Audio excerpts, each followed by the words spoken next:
Football বিশ্বকাপ কিংবা cricket বিশ্বকাপ বা এই জাতীয় যে ইভেন্ট বা টুর্নামেন্টগুলো হয়ে থাকে, এগুলো জুয়ার আসর সেটি বলার অপেক্ষা রাখে না। যেগুলোকে আমরা নিছক বিনোদন হিসাবে গ্রহণ করছি, এগুলো বিশ্ব বেনিয়াদের অনেক বড় বড় বাণিজ্যের অংশ। ফলে আমরা মূলত সেই ব্যবসার টুল হিসাবে ব্যবহৃত হচ্ছি। আমাদেরকে ইসলামী শরিয়া সুস্থভাবে বেঁচে থাকার প্রয়োজনে বিনোদনের বহু পথ, বহু উপায় রেখেছে, সেগুলো আমাদের অবলম্বন করা উচিত। নবী করিম সাল্লাল্লাহু আলাইহি ওয়াসাল্লাম বলেছেন, মিন হুসনি ইসলামিল মারই তারকুহু মা লা ইয়ানি। একজন মুসলমান ইসলাম সুন্দর হবে তখনই যখন সে অনর্থক অহেতুক কাজ পরিহার করবে। কোরআনে কারিমে আল্লাহ তাআলা সফল মুমিন এবং জান্নাতুল ফিরদাউসের উপযুক্ত হবে যে সমস্ত মুমিনরা, তাদের বৈশিষ্ট্য বলতে গিয়ে সূরা মুমিনুনের শুরুতে বলেছেন, ওয়াল্লাযীনা হুম আনিল লাগবি মুরিদুন, যারা লাগব বা অহেতুক অনর্থক কাজ থেকে বিরত থাকবে, বেঁচে থাকবে, এই মানুষগুলো জান্নাতুল ফিরদাউসের অধিবাসী হবে।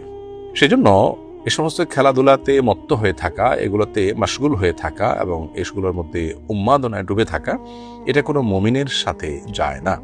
একজন মুমিন যিনি আখিরাতে বিশ্বাসী হবেন, একজন ঈমানদার যিনি জান্নাত জাহান্নামে বিশ্বাসী হবেন, তার কাছে জীবনের প্রতিটা মুহূর্ত গুরুত্বপূর্ণ। তিনি সময় নষ্ট করতে পারেন না এভাবে। অন্তত বিনোদনের নামে আরেকজন খেলাধুলা করবে, সেখানে তার লাভ লস নিহিত আছে, এটার পেছনে বহু জুয়া, বহু হারাম বিষয় জড়িত আছে।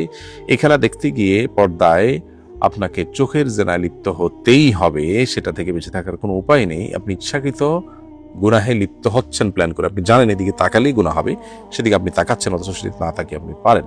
তো এই কাজটি সন্দেহাতীতভাবে নাজায়েজ এবং গুনাহের কথা, এটি বলার অপেক্ষা রাখে না। যে পরিমাণ কর্মঘণ্টা এর ফলে নষ্ট হয়, যে পরিমাণ জুয়ার আসর এখানে বসে, এটা বিশ্ববাসীর জন্য সার্বিক বিচারে ক্ষতিকর, শুধুমাত্র ধর্মীয় বিচারে নয়।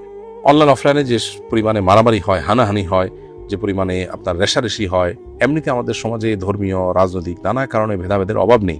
আবার খেলাকে ঘিরে আমরা বিভিন্ন দেশের অনুসারী হয়ে ভাগ হয়ে আপনার গন্ডগোল ফাসাদ হতে পর্যন্ত দেখা যায়, অনেকে আত্মহত্যা করতে পর্যন্ত দেখা যায়। রাজ্যে খেলা দেখা এবং স্বাস্থ্য ঝুঁকি, পড়াশোনা নষ্ট হওয়া সহ বহুবিধ ক্ষতি এই সমস্ত টুর্নামেন্টের কারণে আমাদের হয়ে থাকে।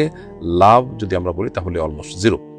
পরিবার এবং বন্ধু মহলে সম্পর্ক পর্যন্ত এগুলোর কারণে নষ্ট হয়। এই জন্য বিশ্বকাপ ফুটবল হোক, ক্রিকেট হোক বা এই জাতীয় ইভেন্ট হোক, এগুলোকে অ্যাভয়েড করার বা এগুলোকে পরিত্যাগ করার এই জন্য মানসিকতা আমাদের মধ্যে তৈরি করতে হবে। এবং একজন ইমানদার তার জীবনের প্রতিটা মুহূর্তকে অর্থবহ করবার চেষ্টা করবেন। তিনি অনর্থক কাজে তার জীবন যৌবন সময় নষ্ট করবেন না, কারণ এগুলো সবগুলোর জন্য আল্লাহর কাছে জবাব দিয়ে আমাদের করতে হবে, আমাদের জীবন কি আমরা কাটিয়েছি সেজন্য।